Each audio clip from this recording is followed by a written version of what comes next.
Boa noite a todos, que a paz de Jesus esteja conosco na noite de hoje. Quem for nos assistir pela internet, receba as bênçãos de Deus e de Jesus em seus lares. Vai começar a nossa palestra desta quinta-feira. Primeiramente agradecendo a Deus nosso Pai, ao nosso Mestre Jesus, aos nossos amigos espirituais, para que estejam conosco em mais esta noite, abençoando e iluminando cada um dos irmãos para que se encontrem, aqueles que estiverem em seus lares assistindo a nossa palestra, que também recebam as bênçãos de Deus e de Jesus. Iniciando a nossa atividade de hoje, com a oração de São Francisco, patrono da nossa casa. Senhor, fazei-nos um instrumento de vossa paz. Onde houver ódio, que eu leve o amor. Onde houver ofensas, que eu leve o perdão. Onde houver discórdias, que eu leve a união. Onde houver dúvidas, que eu leve a fé. Onde houver erros, que eu leve a verdade. Onde houver desespero, que eu leve a esperança. Onde houver tristezas, que eu leve a alegria. Onde houver trevas, que eu leve a luz. Ó Mestre, fazei que eu procure mais consolar que ser consolado, mais compreender que ser compreendido, mais amar do que ser amado. Pois é dando que se recebe, é perdoando que se é perdoado, e é morrendo que se vive para a vida eterna. Que assim seja, graças a Deus. Vamos receber nosso companheiro Edilson Ascenso, presidente do Centro Espírita Leonor, que deu gentilmente um convite emergencial para o dia de hoje, mas está aqui mais uma vez com a gente. Obrigado, Edilson. Bom, boa noite a todos. É uma alegria estar aqui mais uma vez, agradecendo o convite do Wilson, para que a gente possa, na noite de hoje, falar sobre o Evangelho segundo o Espiritismo, capítulo 1, portanto, a abertura do livro, né? Que Kardec traz esse tema: não vim destruir a lei. E é interessante, meus amigos, porque para nós, enquanto espíritas, Jesus é o nosso modelo e guia. É assim que nós compreendemos a entidade de Jesus, o ser supremo, crístico, né? As demais religiões têm outros entendimentos, e nós respeitamos todos os entendimentos. Alguns compreendem Jesus como sendo Salvador, que tenha Ele salvado a todos por conta de ser crucificado na cruz, perdoado os pecados, enfim. Para nós, enquanto espíritas, Jesus é o nosso modelo e guia. E vejam que interessante, que diante desse modelo, ele vem com essa situação de humildade e diz: olha, eu vim cumprir a lei. Poderia ele ter derrogado, mas na sua humildade, no seu conhecimento, ele veio falar: vim dar cumprimento à lei. Mas que lei é essa? Nós vamos chegar numa das leis, que é a reencarnação, né? No entanto, é preciso compreender que Jesus é um espírito crístico, que, segundo Emmanuel, lá no livro A Caminho da Luz, ele já estava presente antes da concepção da Terra. Emmanuel fala isso, que é uma reunião no mundo espiritual em que os espíritos deliberam pela formação da Terra. A Terra, como nós espíritas entendemos, é uma massa que se desprende e forma uma massa disforme, aquecida, que depois do resfriamento forma a Terra que nós conhecemos hoje. E esse processo, meus amigos, levou milênios. Nós encontramos na Bíblia um entendimento de que Deus fez a Terra em 7 dias. Porém, nós compreendemos que esses dias a qual ele está se referindo não são dias exatamente de 24 horas, mas períodos de tempo em que essa massa disforme incandescente vai se solidificando através do resfriamento, criando condições para que a vida se estabelecesse. É assim que nós compreendemos o surgimento da vida. Mas aí alguém pode perguntar: mas e Adão? Aonde está Adão nessa história? No Livro dos Espíritos, lá na pergunta número 50, Kardec faz essa pergunta aos espíritos: mas e Adão? Adão representa uma raça, a raça adâmica, uma raça de degregados que chegaram à Terra no momento oportuno para dar seu cumprimento. E quem eram esses degregados? Espíritos que habitavam uma outra orbe, lembrando que Jesus já nos falava: há muitas moradas na casa de meu Pai. E uma dessas moradas é a estrela de Capela. Aqueles espíritos que não tinham mais condições de habitá-la pela questão moral são degregados e vêm nos ajudar no processo de evolução na Terra. Vieram 4 grandes grupos de Capela. O primeiro, os hindus, que estavam lá na região da Índia, que viviam e vivem até hoje com castas, e não se desenvolveram. Vieram também os arianos, também na região da Índia, espalhando-se pela Europa. E os egípcios, né? Talvez seja a raça mais evoluída desses três. Os egípcios vieram, estiveram durante algum tempo, estão lá as pirâmides, como forma de comprovar até hoje. Como é que aquelas pirâmides estão lá? Né? A obra de engenharia está caindo, ponte aí, né? Essa obra está lá até hoje. Né? Há milênios que elas estão lá. Há um grupo também muito evoluído que já teve a oportunidade de retomar. Só que esses três grandes grupos, eles eram politeístas, ou seja, eles acreditavam em vários deuses. E aí aparece uma quarta raça, os hebreus. Né? Ou seja, é por aí que Jesus veio nos trazer a sua verdade. Os hebreus, eles eram monoteístas, acreditavam em um único Deus e foram liderados por Moisés. E Moisés vem trazer aquela que seria a primeira revelação, as leis mosaicas, os 10 mandamentos, que à época era voltado para aqueles seres indisciplinados. Imaginem os senhores e as senhoras hoje, se nós eliminássemos as leis civis, como seria a nossa sociedade? Como é que nós viveríamos sem leis? Né? E eles viviam assim.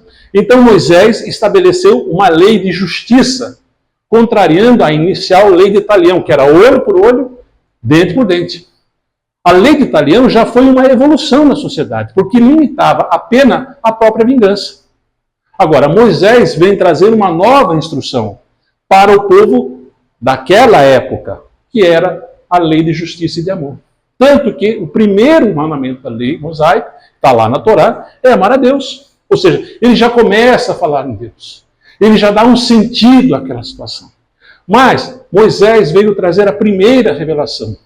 Passaram-se séculos até a chegada daquele que nós conhecemos como sendo o nosso Senhor Jesus Cristo. Ou seja, no momento oportuno aparece Jesus.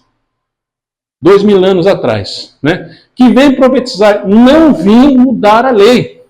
E nós lembramos que ele vem então reconhecer tudo que foi feito, ou seja, reconhecer que nós estamos num processo de evolução constante, desde o início até agora.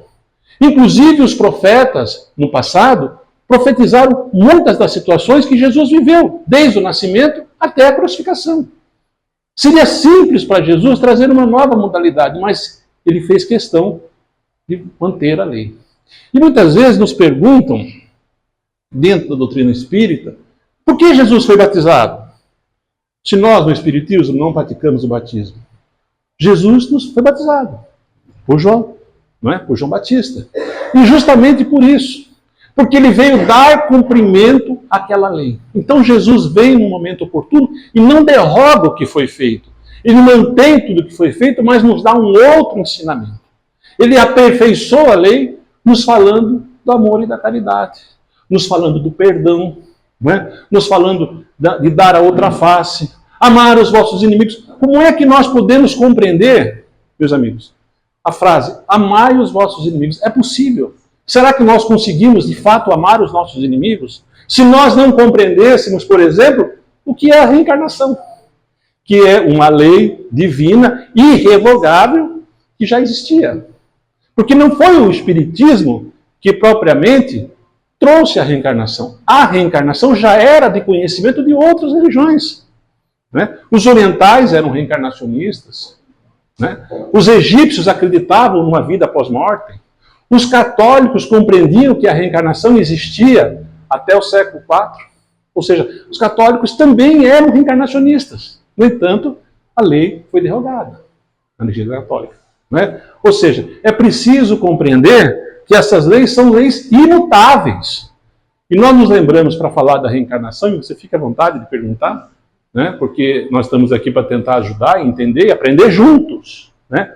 Porque há uma passagem muito interessante na Bíblia em que Nicodemos, que era um senhor da lei, ele procura Jesus à calada da noite.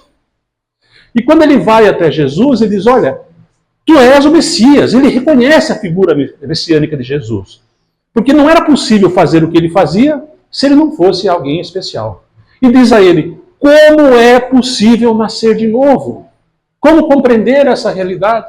E Jesus nos fala que não é possível ver o reino dos céus se não nascer de novo. O que é da água é da água, o que é do Espírito é do Espírito. Somos praticamente água, meus amigos. 70% do nosso corpo, estamos suando aqui, né? Somos água. Ou seja, é preciso compreender a reencarnação, agora falando já um pouquinho da reencarnação, como uma lei natural, como uma lei divina, irrevogável.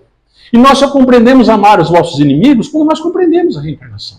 Porque muitas vezes nós encontramos nas nossas famílias aqueles que estão lá, que são entes queridos do passado, ou que muitas vezes nos prejudicaram. Aí, quando a gente observa dentro da nossa família situações de animosidade entre pai e filho, irmão e irmã, da onde vem essa situação? Se não da própria reencarnação. Aquele que está conosco, muitas vezes, é aquele que no passado foi um verdugo, ou que nós prejudicamos. No livro Memória, aliás, a reencarnação é um tema que é assim, muito abordado dentro da doutrina. A reencarnação é uma lei de justiça. Como é que nós poderíamos compreender, por exemplo, pessoas nascem sãs e outras doentes? Como nós poderíamos compreender pessoas que nascem na opulência, na riqueza e outros na miséria? Qual seria o sentido da justiça divina se nós encarássemos essa realidade? Um nasce rico, outro pobre. Um nasce perfeito, outro nasce com problema. Como seria Deus justo nesse sentido, se nós não compreendêssemos? No livro Memórias de um Suicida, de Ivone da Amaral Pereira, há diversos casos que ele trata essa situação. São realmente extremamente relevantes, né? Espíritos que falharam, né, nesta encarnação pela negação da prova, e existem vários exemplos lá, eu vou citar só um, que é o caso do Jerônimo, que era um comerciante lá em Portugal e faliu. Acabou tendo um problema financeiro, não suportou a falência e se suicidou com um tiro no ouvido, né? Ou seja, eliminou a própria vida. Não conseguiu enfrentar aquela realidade. Só que ele tinha uma família. Ele tinha mulher e tinha filhos. Em face da eliminação do corpo físico, foi do mundo espiritual. Ele achou que, eliminando o corpo físico, a vida se encerrava. Lê do engano. E nós, espíritas, temos esse compromisso de compreender essa realidade. A vida não acaba com a morte física do corpo. Ou seja, ela continua. E Jerônimo, então, é alçado ao mundo espiritual. E numa condição muito difícil, degradante, inclusive. Por quê? Quando ele chega lá, ele é praticamente abusado, à medida em que ele vai para um lugar chamado Vale dos Suicidas. Ou seja, ele tinha ainda condições de continuar vivendo aqui na Terra. E eliminou a sua jornada.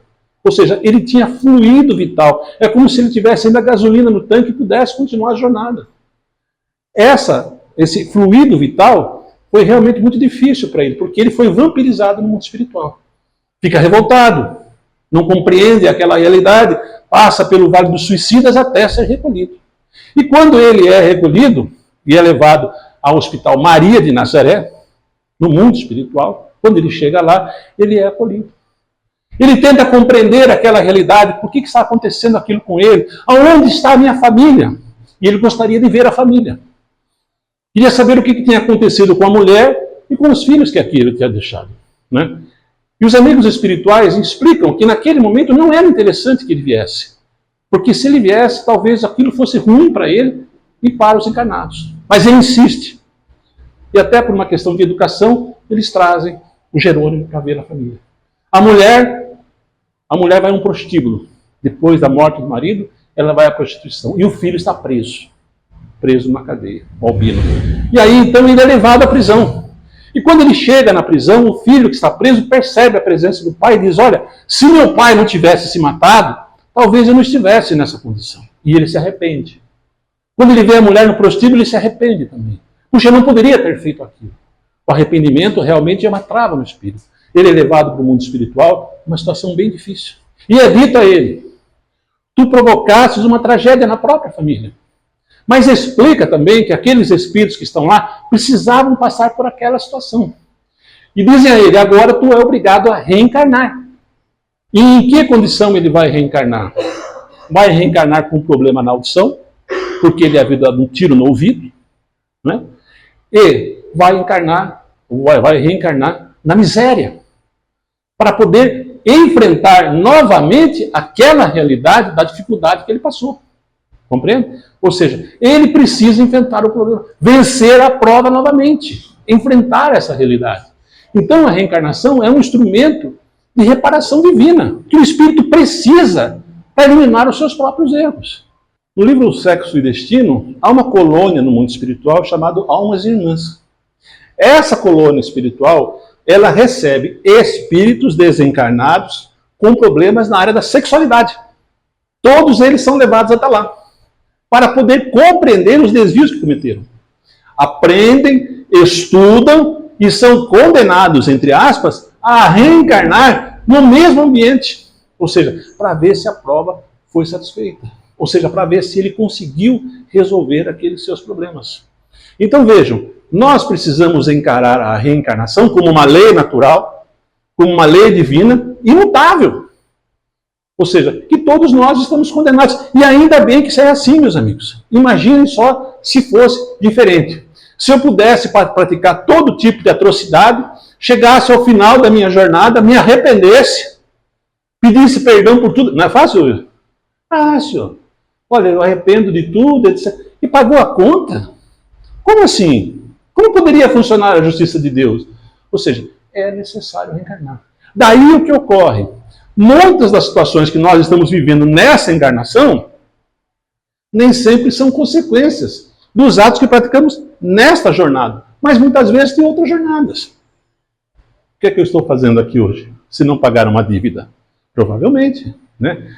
Certamente, lá atrás, eu devo ter blasfemado o nome de Jesus, blasfemado a doutrina espírita, e agora vai lá toda quinta-feira, faz uma palestra, fala de Jesus, fala da doutrina espírita, que tanto você perseguiu no passado. Ou seja, repara o seu erro, compreende essa realidade e faz a coisa que tem que ser feita. Compreende?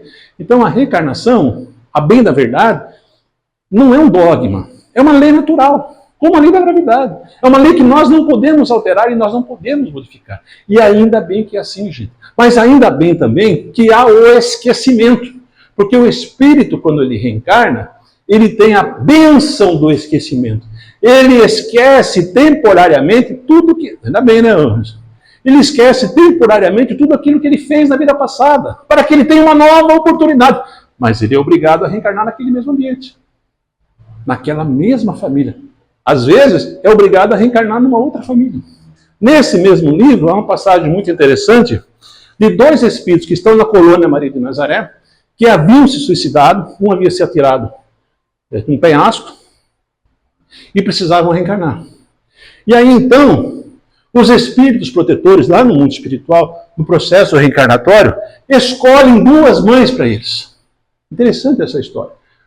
Escolhe uma mãe do Nordeste brasileiro e uma de uma ilha lá em Portugal. Diz, olha, essa é a mãe que mais lhe aconselha. Essa é a mãe que você precisa. Aquela senhora do Nordeste, ela havia se separado do marido e não queria receber o filho. Mas não posso. É ultrajante para mim ser uma mãe solteira. Não é? Mas ela precisava reparar. E que forma que ela vai reparar? Recebendo uma criança com problemas físicos, para se dedicar a ela com todo o seu amor e carinho. Por Leonor, nós tínhamos um trabalho chamado Amor Incondicional, que tratava de crianças e mães de filhos especiais. E nós ficamos assim, impressionados com aquela realidade. Porque numa certa ocasião, nós estávamos fazendo uma entrega de cesta básica, uma intuição daquelas, né, que a gente recebe. Perguntei, olha, se tem alguém aqui que tem algum filho especial, que precisa de algo. 7 pessoas daquele universo de quase 30 levantaram a mão. Mães comprometidas com filhos especiais. E me chamou muita atenção, uma delas, uma jovem, muito jovem, que estava lá e, olha, trouxe a menina. Essa aqui é a minha filha. Ela tem síndrome de Down, não me lembro qual era, acho que era autismo, ela tinha autismo, né? Mas o amor que essa moça se dedicava àquela menina nos contagiou. Ela saiu do serviço, fez tudo o que tinha que fazer para se dedicar àquela criança. Assumiu a prova daquela criança que estava junto dela, que muito provavelmente era um espírito debilitado, um espírito falido de uma situação anterior. E agora encontrou nessa senhora a possibilidade de uma reparação. Compreende? Então veja, a reencarnação, ela é propriamente uma lei imutável, que Jesus não revogou. Aliás, ele já falou sobre isso quando no Monte Tabor. Ele encontra lá no monte 3 personagens, e estavam com ele 2 apóstolos, né? Elias estava lá, e aí ele diz, olha, Elias já veio, é João Batista, né? Ou seja, é João Batista reencarnado. Quando nós olhamos a figura de Francisco de Assis, né? Nós temos em algumas obras, fofoca espírita, né? Que seria João Evangelista, reencarnação de João Evangelista, né? Aliás, na obra Francisco, muito se fala sobre isso. Quem seria esse espírito que está nessa condição? Quem somos nós, meus amigos? E de encarnações anteriores, ou seja, espíritos que já trabalharam e faliram muitas vezes, né? Precisamos entender essa realidade. Por isso, quando aparece a dor, a dificuldade, e nós nos perguntamos, por que comigo? A resposta deve ser, para que eu estou passando por essa situação? Para que eu estou passando por esse sofrimento? Para reparar um erro, fatalmente, que eu dei causa a encarnações anteriores. Então aproveita essa oportunidade e trabalha na sua melhora. Trabalha incessantemente, sem reclamar. Porque Deus não desampara. Deus está sempre presente. E foi Jesus que nos disse, a nenhuma das minhas ovelhas irá se desgarrar. Então Jesus vem trazer todo esse ensinamento que não poderia ser compreendido se não fosse a doutrina espírita. Como é que nós poderíamos compreender, por exemplo, essa realidade, amar os inimigos? Como seria possível? Seria possível, Wilson, amar os inimigos? Os amigos já está difícil, né, senhores? Imagine os inimigos. Como dar a outra face? Como caminhar junto? Como perdoar, gente? E Jesus nos fala inúmeras vezes a palavra perdão. Então nós precisamos compreender que Jesus, no momento oportuno, ele veio consolidar o que vinha acontecendo num processo evolutivo da sociedade até chegarmos aos dias de hoje. E nos dá a oportunidade de conhecermos a doutrina espírita, porque lá no Evangelho de João, ele já nos prevê, vou enviar um outro consolador, que nós entendemos que é a doutrina espírita, que vem no momento oportuno, na época oportuna. Porque vejam, se Jesus há 2000 anos não foi compreendido, imagine se ele trouxesse todas as verdades. É por isso que ele falava em parábolas.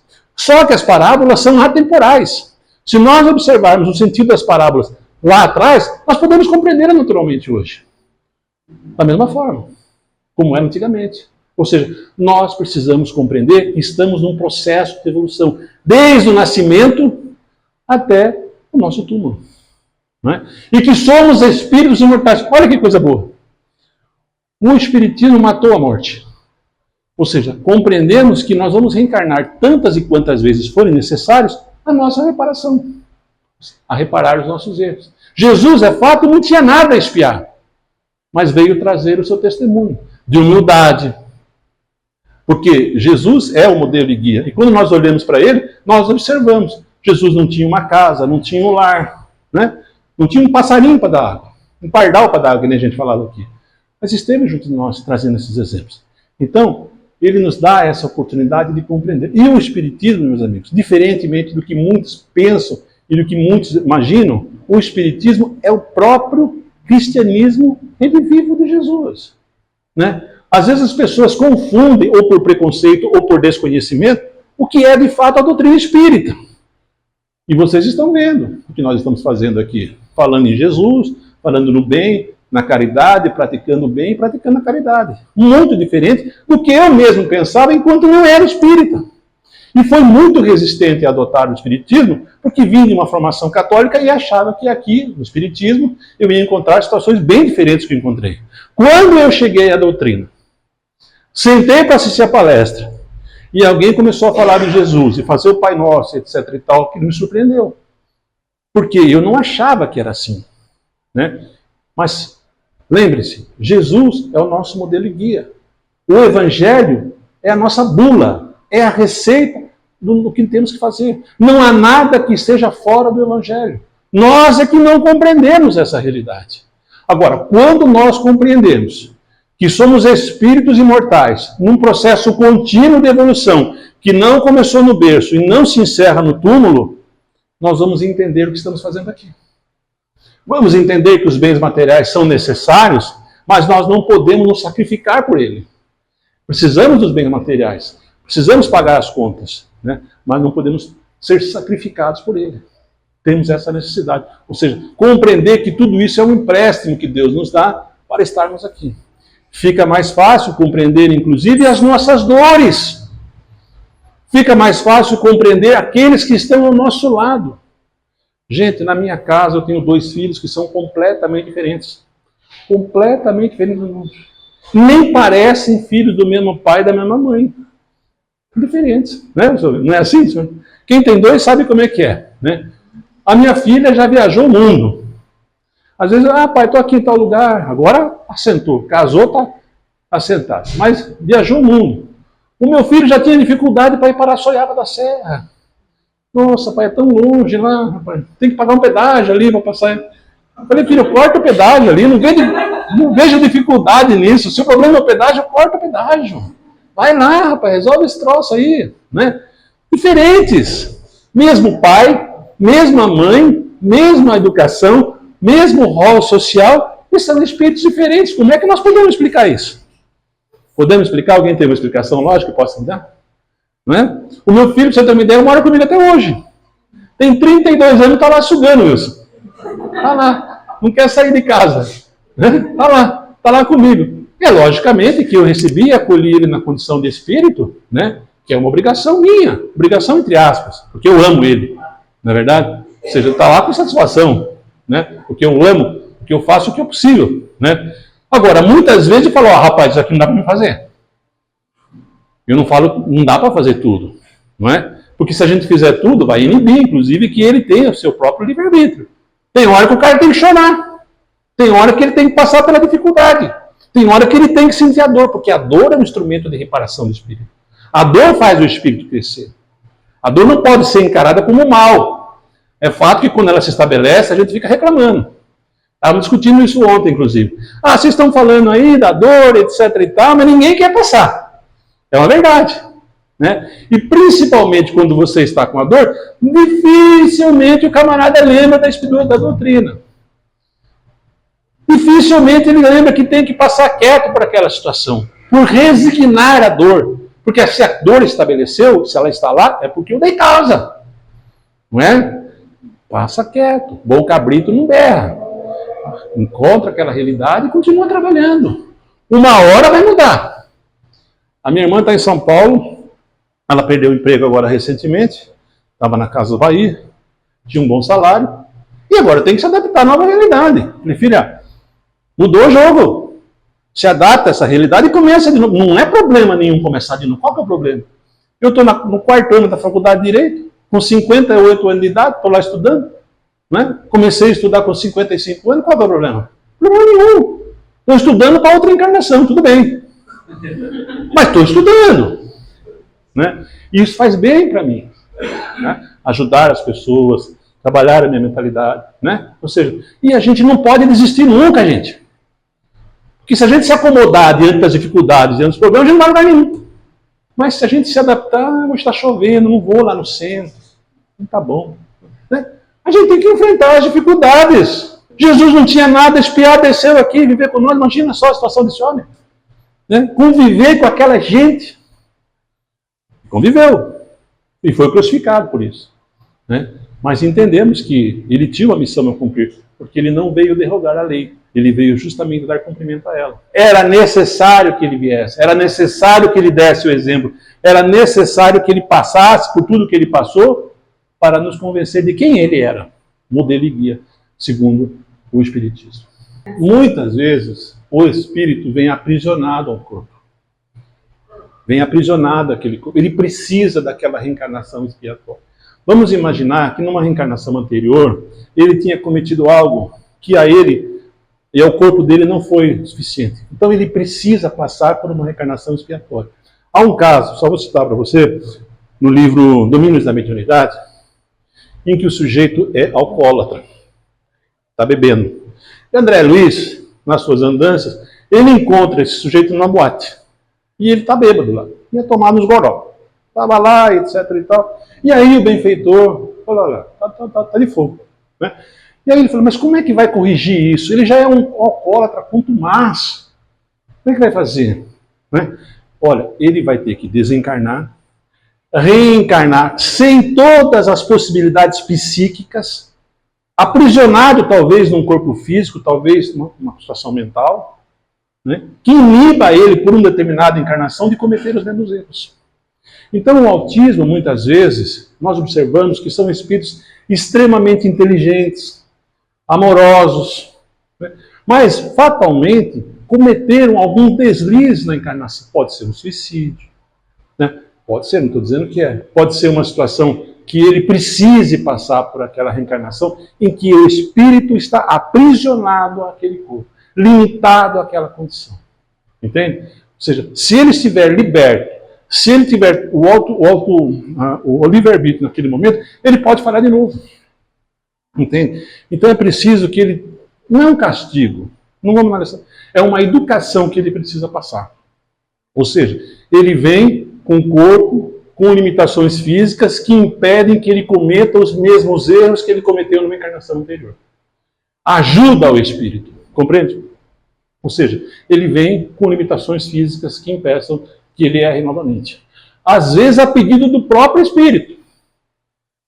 Às vezes ele pede para reencarnar nessa condição, mas, via de regra, é uma reencarnação compulsória.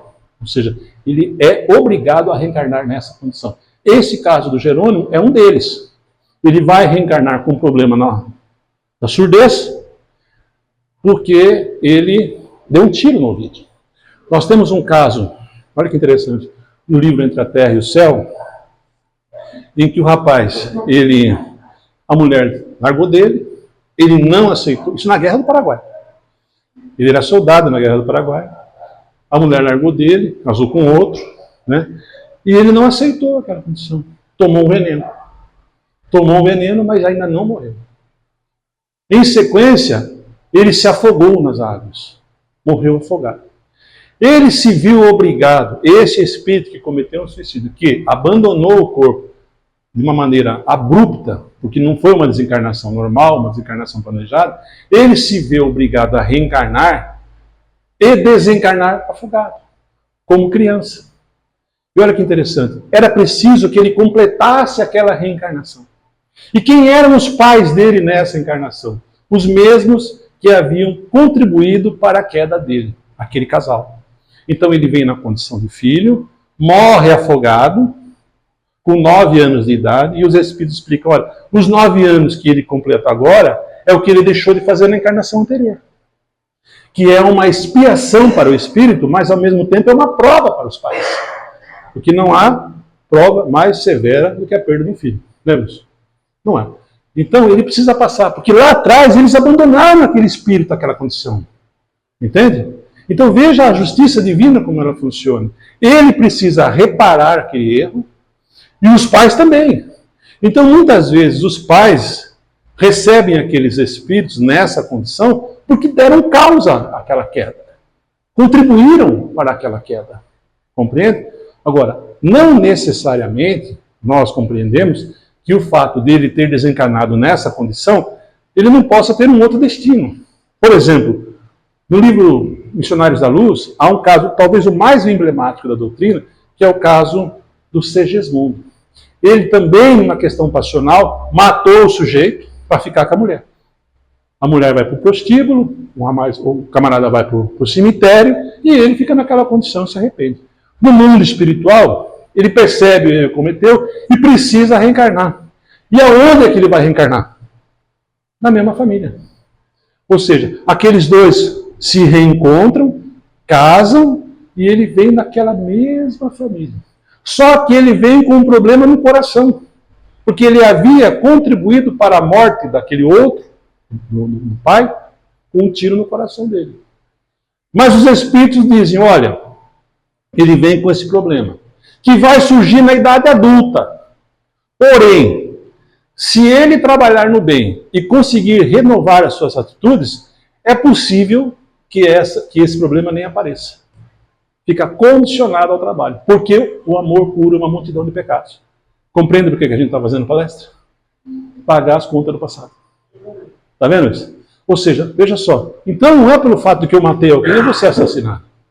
Porque justamente isso aconteceu numa palestra. Alguém fala, então você quer dizer que se eu matei alguém lá atrás, eu vou ser assassinado nessa... Não, não necessariamente. Você tem um livre-arbítrio, você pode modificar a sua situação.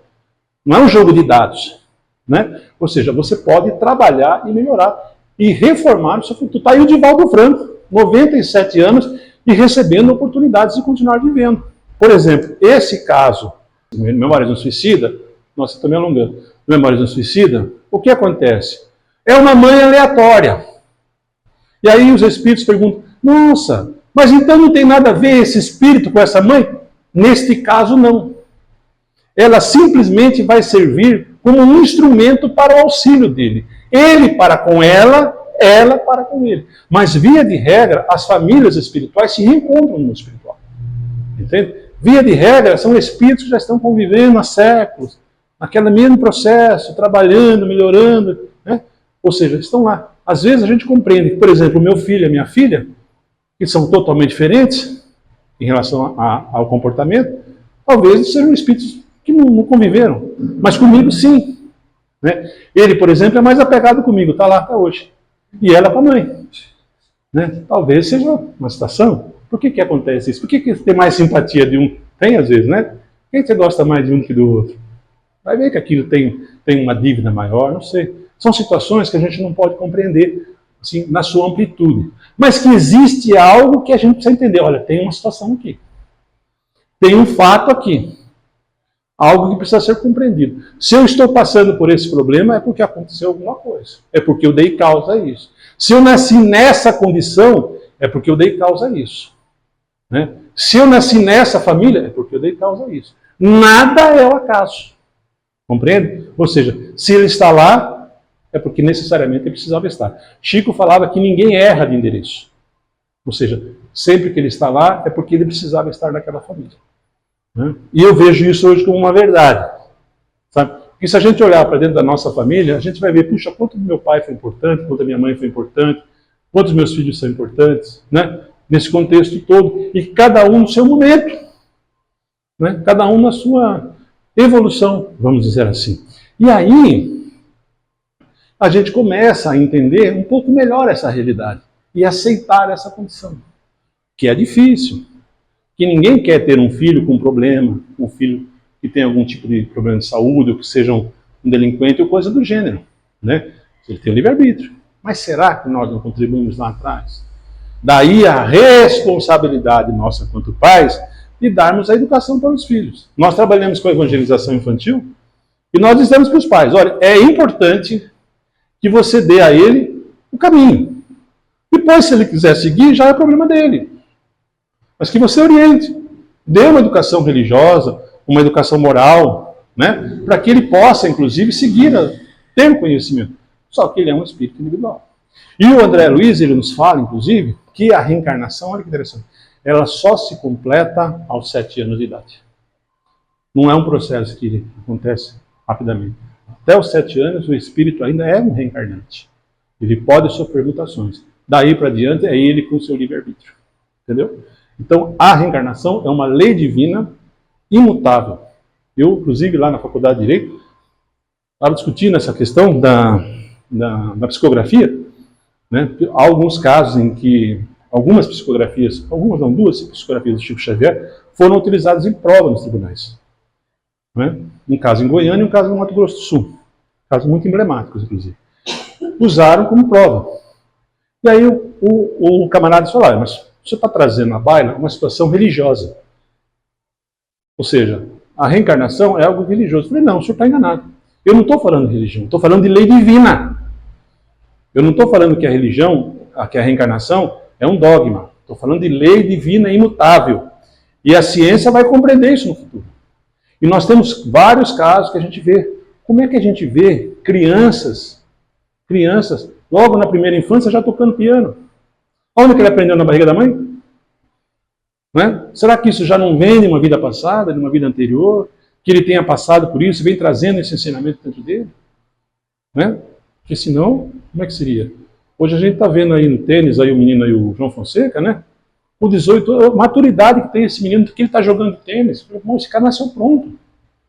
Né? Como é que pode? Ou seja, é um espírito que já tinha essa habilidade, já tinha esse, vamos dizer, esse conhecimento. Mas principalmente na música a gente vê muito isso. Entendeu? Então a reencarnação, ela precisa ser compreendida com uma lei natural necessária à justiça divina. E se não fosse a reencarnação, nós não poderíamos explicar muitas coisas. Gente, obrigado. Assim, então vamos fazer a nossa prece de encerramento, elevando o pensamento a Deus, a Jesus, nosso irmão maior, agradecendo a Ele a oportunidade de trabalho, a oportunidade de estarmos reunidos aqui esta noite, porque o próprio Mestre nos asseverou que quando 2 ou mais estiverem presentes, eu estarei dentro deles. Certos da presença de Jesus e dos Espíritos benfeitores que aqui nos acompanham, que nós possamos, Pai, levar para as nossas casas esse ambiente salutar, possamos ter uma noite reparadora e compreender o nosso estado enquanto encarnados e que possamos trabalhar na nossa melhora interior. Que assim seja.